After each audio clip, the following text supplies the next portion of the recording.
Wonderful. Hi, welcome to Woo Wednesdays. I am your hostess with the mostest, MoJo Medium. As you know, I'm also the Destiny Coach, and that means that I help you to align with the divine, aligning with your soul's goals so that you feel like you are living your life on purpose, with purpose. And you don't have just one destiny. What? Yeah, you get to choose your right now destiny. And if you are not crazy about that after a while, you get to choose again, and I show you how. That's my job. I am here to help as many people as I can come into a new paradigm that allows for more peace and prosperity for all humanity, which is lovely. This has been going on since the beginning of this century, at least. It started last century, but now has really, really magnified. And actually, I wanted to mention something about that because was it last week? Anyway, last time we did this, I was talking about the reemergence of the divine feminine, which is kind of what I'm referring to. And there was a wonderful woman on the call who said, she listened to my whole lecture and then she said, I kind of take umbrage with you saying divine masculine, divine feminine, not because of their association with like men are this way and women are this way, but because in her world especially, um, and this not all of us live this experience. I do, but she especially works with a lot of people who are non-binary or transgender or whatever in terms of, not really being in that binary male, female kind of thing. And so I was really glad that she called me out on that because I was able to address that by saying maybe we need different words because that's just how that works out. But then I thought about it later, and this is what was not on the last call. It genders the spectrum, right? And so if you have like masculine, male, super manly over here, and super feminine, woman, pinky girly stuff over here, then everything else is a spectrum. It's a blend, and there's that non-zero point in the middle, right? It's an infinite point that's the center. And so I believe it's true that none of us are all just like all masculine or all feminine. And we all fall somewhere on that spectrum. And that makes perfect sense to me. And I want to honor that. The thing is, though, that everything is a mixture. We're all a mixture. So when I say the divine masculine and the divine feminine, I'm not really talking about men and women. I'm talking about the energy and the values associated with each of those. Now, yes, we still could use different words, but I think that it makes a lot of sense for most people. And of course, like I said, I mean, no offense, I do honor the spectrum of gender, and I'm pretty girly, but I have some definite divine masculine qualities and values about myself. So I get that. Um, and I stand by what I said about the reemergence of the divine feminine, how the pendulum is swinging back. We've been really, really masculine energy heavy for a very, very long time. And it's a good thing. It's a good thing. And bringing back the divine feminine means that everybody is included because that's a divine feminine value is inclusion, community, nurturing, acceptance. And I'm not saying that the divine feminine has only good and the divine masculine has only bad, because that's absolutely not true. They have positives and negatives, light and dark, both of them. But the idea that any gender is welcome, included, accepted, is a divine feminine value. And so we definitely want more of that. Okay, so I've addressed that now. Today, I have planned to talk about psychic stuff. And I was really hoping we'd get some people coming in and sharing their own psychic and woo and spooky stories. I don't personally have a lot of experience with earthbound spirits or ghosts. I have some, but as a psychic medium, I've certainly talked to my very large share of dead people, and I've had a lot of psychic experiences as well. And so I thought I'd tell you about a couple of my own experiences that happened before I even really knew that I was a psychic medium. So I'm going to share those with you. And then, Saron, if you have anything that you would like to share, I'd love to hear that as well. And we'll go from there. I did not bring my good news only angel cards with me to St. Louis. This is where I am. This is my sister's basement. I'm in St. Louis instead of Houston as usual, because my mom was in the hospital last week and my sister had a vacation planned. And so I've been called in as relief, which I am so happy to do. We are trying to move up here. As soon as our house in Houston sells, we will be here and it'll be easier. I won't have to fly. I'll just be able to drive a few minutes over to take care of my mom. Okay, so when I was growing up, I I always felt like I was being watched. I always felt like there were unseen people around me. Now I did not see them like you would see a ghost, but I did have images of people's faces just pop into my mind's eye all the time. You know, especially if I was out in public and not really concentrating on anything else, there would just be all these faces in my head. And I never knew what they were. And when I told my mom that I felt like I was being watched, she said, "Oh, you have such a wonderful imagination. That is a great quality. What a gift." And so I thought, okay, well, I'm just imaginative and creative, and I guess all creative people have these kinds of experiences. They feel this way. They imagine these things. Maybe they have spontaneous out of body experiences, which I also had. But I didn't tell my mom about that. And I've always been very grateful that my mom didn't go, "Oh, you're the devil," that would have sucked. But she didn't know. And she didn't know what it was. She really thought I had a great imagination. And I believed it.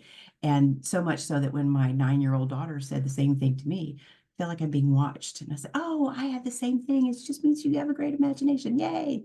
Yay, us for being creative and imaginative."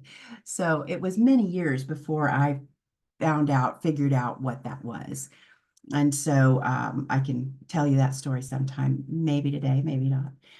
So then as I got older, I'd make predictions. I got what I called messages from the cosmos all the time. Not just sorry, I got distracted. Not just okay. I got really distracted. Sorry, I had a text come in and I wanted it to be quiet. And so then I made the mistake of looking at it. I think I was talking about making predictions and having messages from the cosmos, right? So I would make little predictions here and there, and my friends would just be like, "Oh, okay." Um, Several years ago, a childhood friend told me that she remembered when we were at a slumber party when we were 8 years old, that I engaged in chiromancy, which I did not know what it was back then. Chiromancy is when you hold an object and read the energy off of it. How did I even know to do that? I have no idea. I mean, I do know now that I was a healer and probably a mystic in other past lives, not all of them, but some of them. And so maybe that's how I knew how to do it. I just came here with it. But 8 years old and going, yeah, so the person who owns this is, this kind of person and they do this. I have no idea. I didn't even remember the event. So then when I was 25, I was married and I had had my first baby, and I was very, very sick with PTSD and postpartum depression after my first child was born, because I'm still not sure exactly how, what they would call emergent it was, but I believed that I nearly died and that the baby nearly died. And so I had PTSD, but of course it was a long time ago. They didn't know about PTSD, and they certainly didn't expect a woman who had had a baby to have PTSD, but that's what it was. So I was very sick with that for quite a while. And so when the baby was about 13 months old, I had a dream. My dreams had just started coming back. I hadn't even dreamed for a long time since the baby was born, or hadn't remembered my dreams. I had a dream that I met this angel, and she looked a lot like my mom, and she had black hair, and she had a kind of a hood and a robe on. She didn't really even seem to be, she didn't seem to have a body. It was just sort of a representation, you know, kind of a robe. And I was in this place where it was very, everything was just, I don't know if you've seen this before. You might have. I've heard other people talk about this as well since then. Everything was white, but not misty. There was no mist. It was just that there was no real substance to anything. I mean, there was a floor, but we were standing on something, but it was the ethers, you know? And there was, she was telling me that everything was going to be okay. I was going to be all right. And she said, would you like to see a picture of your family? And I said, yes. And she showed me a beautiful portrait hanging on this wall of nothing, beautiful gilt-framed portrait of me and my 3 daughters. And now remember, I had just had one baby, a daughter. And I had like a Gibson girl hairdo, which I still have never had, so I don't know what that was about. And I was sitting in a wingback chair, and the daughter that I had at the time was standing here. She was about 12. And then kneeling next to me was another daughter, and she was about, this one might have been a little younger. Anyway, she was about 3 years younger. And then the youngest one was sitting on the floor next to my knee. And the 2 younger ones were either the same age or less than a year apart. And so then when I woke up, I came to call that my angel dream. I know it was a visit from one of my guides now, but at the time when I didn't know anything woo at all, didn't know that I was psychic or anything, I called it my angel dream. And so when I woke up, I knew, and I don't know if this was in the dream, but I knew that my husband would die when our first child was 7 years old. I just had that knowledge. And when I talked to my best friend, I said, dude, I think I'm going to be a young widow. She was like, okay, because that's what they said when I made a prediction. I was like, I think I'm going to be a young widow. And, you know, I didn't know, like I said, I didn't know who I was or how to find answers or anything. But I thought, okay, let's see, when she's 7, he'll be 42. And I thought, what could a 42-year-old man die of? And the first thing that came to mind was heart attack. And I thought, it's ridiculous. 42? No. And I thought, well, it has to be an accident. And I got a brief image of his car, his work vehicle between Austin and San Antonio on the side of the road. And so we lived in Austin. And I thought, well, it must be an accident then. It must be an accident. And then I really just tried to put it aside and forget about it. I didn't want to believe it. I didn't want to read into it. I certainly didn't forget it. When my husband turned 40, I sent him for a physical, which was a good idea. He was never sick, but he tended to be overweight. He worked too hard. He smoked and had a hard time quitting. He quit a couple of times. He'd been smoking since he was 15 or so, 17 maybe. And so, you know, the doctor was like, well, you know, your blood pressure's a little high, cholesterol's a little high, you know, cut back on fats, cut back on caffeine, get some exercise, stop smoking, you know, the things that common sense things that any doctor would say to anybody. And they didn't do any further testing, like there was no stress test, there was no EKG, anything like that. Well, sure enough, he was out of town on business in San Antonio when he died suddenly of a heart attack. And so, you know, just recently, my therapist and I were talking about traumas that I've experienced and things that I'm going through with my mom, for example, because she's been ill.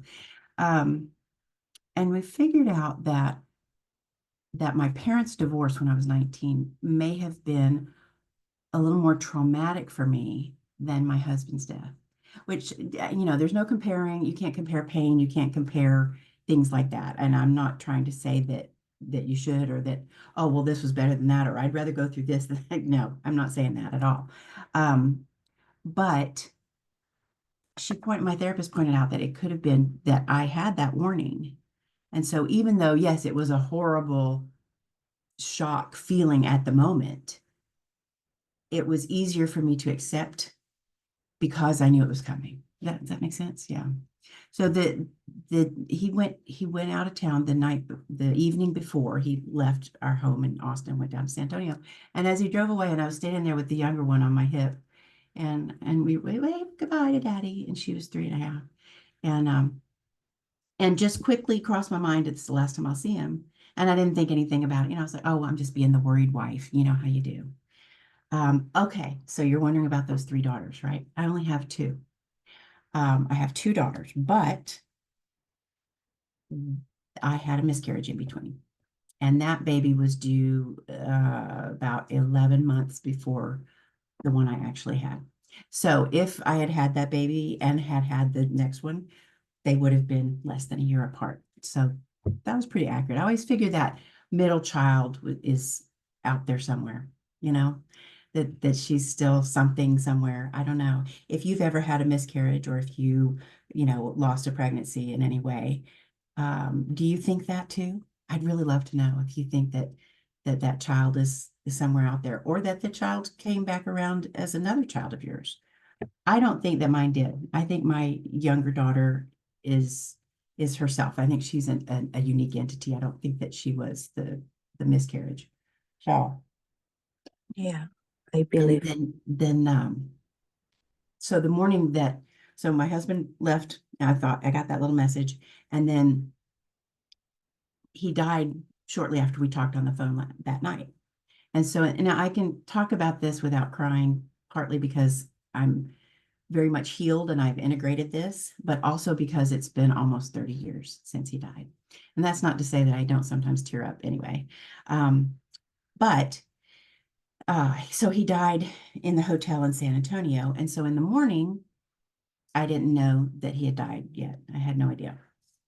But I woke up in a wonderful mood. I just was like feeling this tremendous joy. And I got up and got the kids ready and got them off to school. And I remember driving down McNeil Road in my car, my little minivan, I was that kind of mom.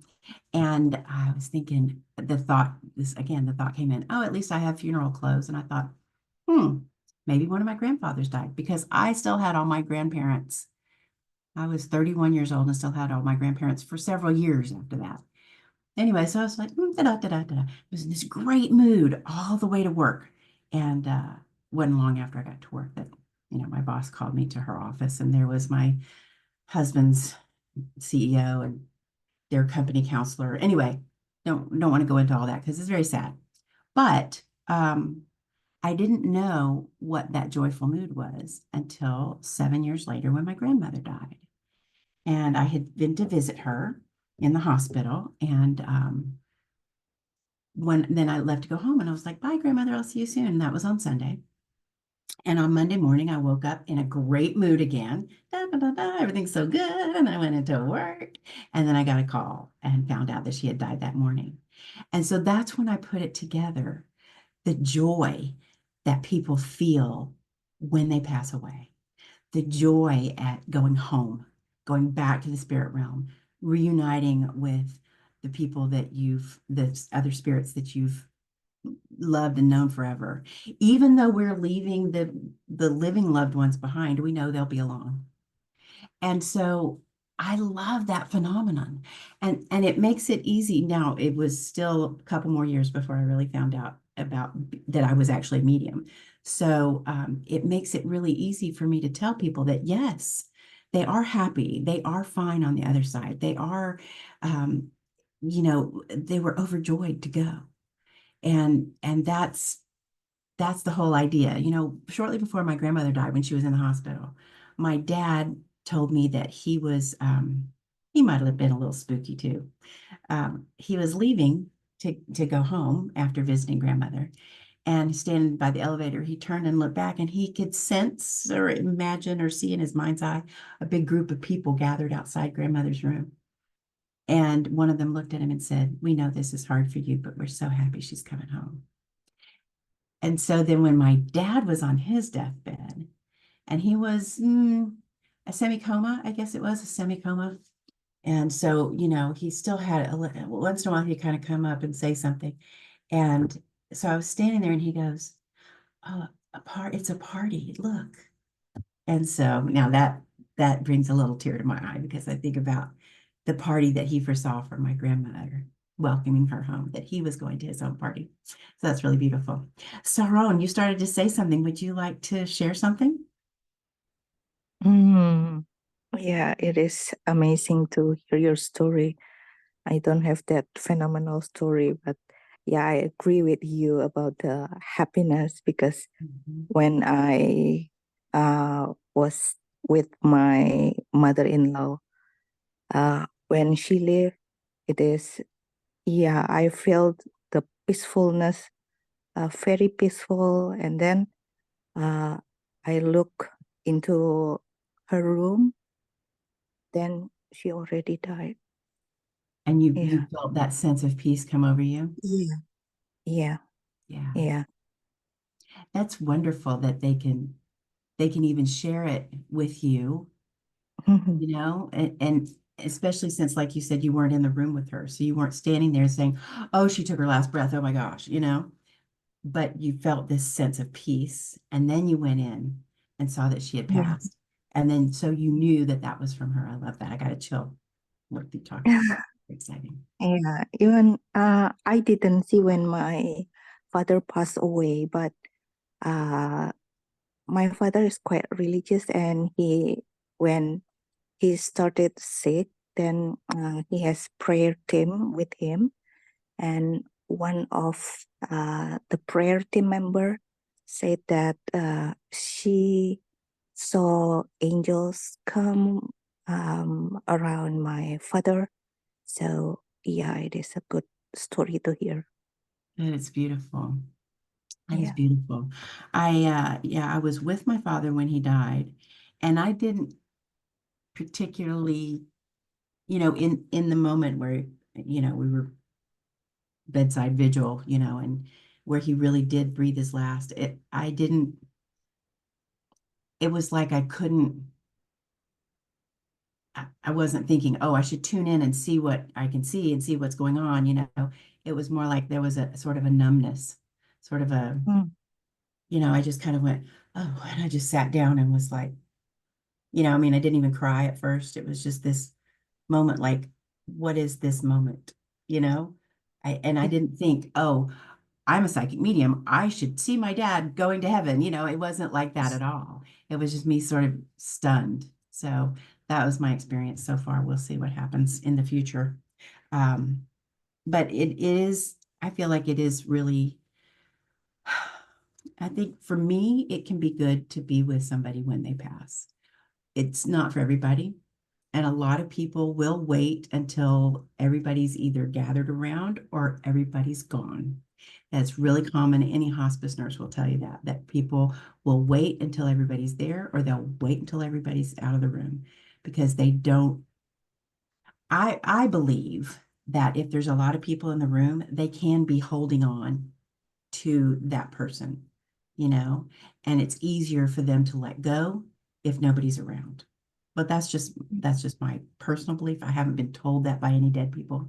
But that's kind of what I think. It's like your energy of like sorrow and wanting them not to die and all that sort of stuff would inhibit them in some way, if that makes sense. So. Mm. Well, I tell you what, I'm going to wrap it up. I have stuff to do today. And usually, I try to go an hour on Woo Wednesdays, but I'm going to go ahead and wrap this up today. I do want to tell you about, since we talked about psychic stuff, I did not plan this, I swear. I am doing what we call a dog days sale. The dog days are what we call the dog days of summer. It's like the days when it's so hot. The dog is up under the porch to get cool. That's an old timey country thing to have the dog up under the porch. Sorry about that. Probably doesn't make sense to some people. But anyway, I'm doing a dog day sale on my readings. They're half off. 30-minute reading is $99 instead of $199. And the hour long is $149 instead of $299. So it's a heck of a deal. Go to mojomedium.com and look for readings, and you'll find it there just fine. If you have any trouble, of course, you can always email me at mojomedium@gmail.com. I'll get right back to you. Thank you so much for tuning in today. I always love to do this with you. And for those of you here in the recording, this is for you too. So share in the comments what you have to share about your own woo stories, because they are fun, interesting, scary, hair-raising, exciting, wonderful. Okay, I will see you next week. Thanks so much. Bye-bye.